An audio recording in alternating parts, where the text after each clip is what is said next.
토트넘이 위기에 빠질 때마다 나타나는 영웅 캡틴 손흥민이 이번에도 미친 원맨쇼 활약으로 토트넘의 우승 가능성을 살려냈습니다. 원정에서 0대1로 패배했던 토트넘이 홈에서 3대1 대승을 거두는 핵심 역할로 손흥민이 3골 모두에 관여한 겁니다.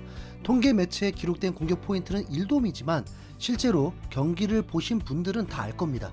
손흥민이 3골 모두 만들어냈다고 해도 결코 과언이 아니라는 것을 말이죠. 이건 영국 매체인 풋볼 런던도 인정했습니다.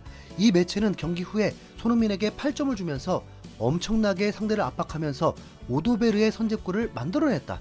주장다운 퍼포먼스로 오늘 3골에 모두 관여했다라면서 실제로 어시스트로 기록된 메디슨 골 말고도 오도베르의 2골에도 모두 손흥민의 압박이 핵심 요소였다고 평가한 겁니다.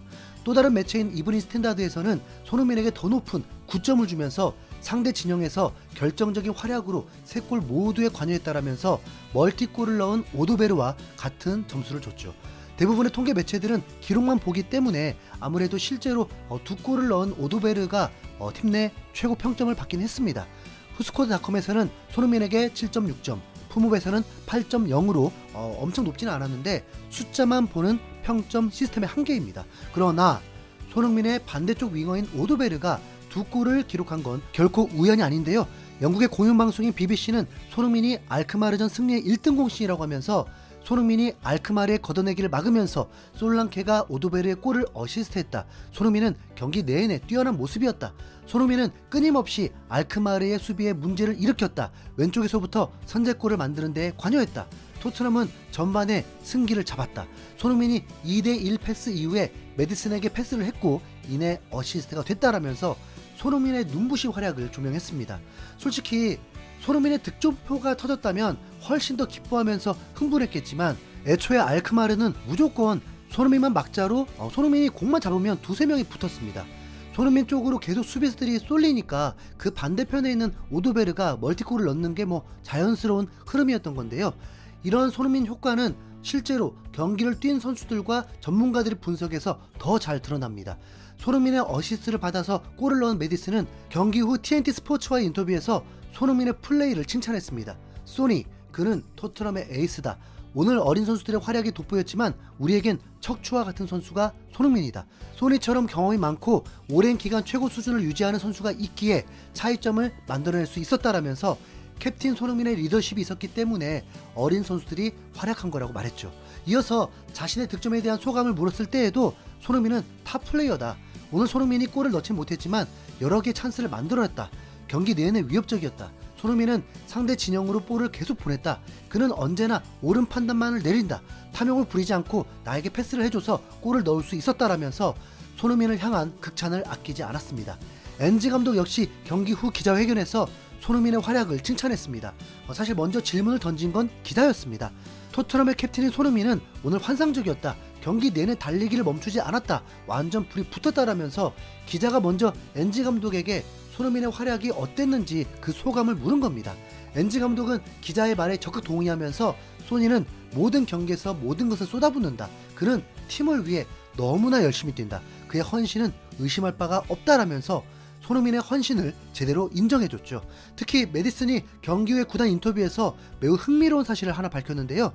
팀의 3번째 득점이 미리 연습했던 장면이라면서 스펜스와 손흥민의 스피드를 살리는 역습 장면에 대해서 설명했습니다. 팀의 3번째 득점은 우리가 연습했던 패턴이었다. 내가 수비 진영으로 내려가고 스펜스가 오버래핑을 하는 것이다. 내 역할은 스펜스에게 공을 흘려주는 것이었다. 나는 스펜스나 손흥민 같은 스프린터들보다 살짝 느리기 때문에 공을 주는 게 전부였다라면서 토트넘이 레프트백과 레프트윙을 사용해서 왼쪽 공간을 초토화시키는 작전을 미리 구상했던 거라고 밝혔습니다. 토트넘이 사전에 계획해서 성공한 공격이 최근 들어서 손에 꼽힐 정도로 희귀했기 때문에 이 자체로 매우 흥미로운 정보였는데요. 엔지 감독과 코치진들이 놀고 먹는 줄 알았는데 그래도 이번에는 한 건 했다고 봐야겠죠. 이번 경기를 중계한 TNT 스포츠에서는 경기가 끝난 뒤에 분석 방송까지 진행했는데 여기서도 손흥민에 대한 칭찬이 이어졌습니다. 글렌 호들과 원 하그브리스가 출연했는데 두 사람 모두 손흥민의 플레이를 칭찬했습니다. 토트넘에서 선수와 감독 생활을 했던 호들은 선제골 때 손흥민의 움직임을 칭찬하면서 손흥민이 압박을 하다가 수비수가 걷어낸 공을 막은 걸 운이 좋았다라고 볼 수도 있다. 하지만 그렇지 않다.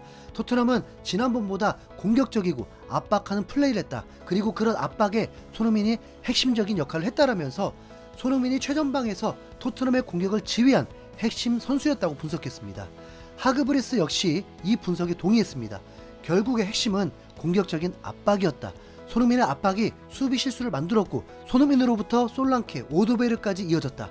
유럽 대항전에서는 이렇게 해야만 이길 수 있다. 상대를 강하게 압박해서 실수를 유도한 뒤에 역습을 하는 게 방법이다.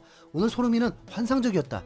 이런 말을 싫어하는 사람도 있겠지만 압박과 에너지와 좋은 태클이 승리를 만들었다라면서 눈에 보이지 않는 손흥민의 헌신이 있었기에 토트넘이 승리할 수 있었다고 말했습니다.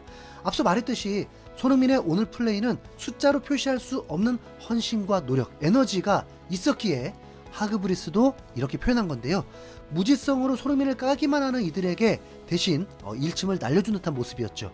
하지만 손흥민의 모습이 완벽했던 건 아닙니다. 왜냐하면 2대0으로 앞서가던 좋은 분위기에 갑자기 이상한 교체로 한 골을 먹히면서 분위기가 매우 이상해질 뻔했거든요.